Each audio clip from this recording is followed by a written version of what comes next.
Ny baiboly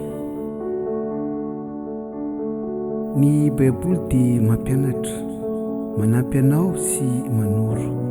Miteny izy ka mananatra ho kristianina mijoro, ka aoka re tsy angina fa izara sy anome.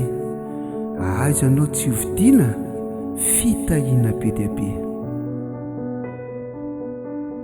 Tsy mety ve izay atao ka hoy ianao hoe izao ny lahatra? Tsotra no lazainy ianao, mivavaka aza mitsahatra. Fa na atsika mamanala na hafanana be mikaina, aoka ianao tsy salasala, miasafa za malaina. Ianao zao no tany ketsa, amokatra avy zato eny, mamafaza tsisy fetra, isy vanina ireny.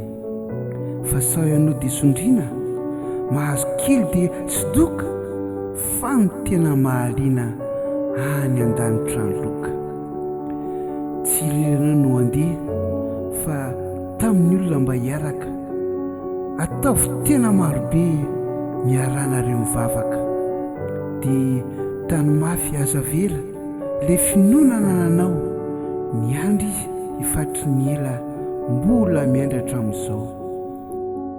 Ireo tsy tia mamingavinga, mitady andrombaka hatry ny ela, ny baiboly no ampinga maranitra roa lela.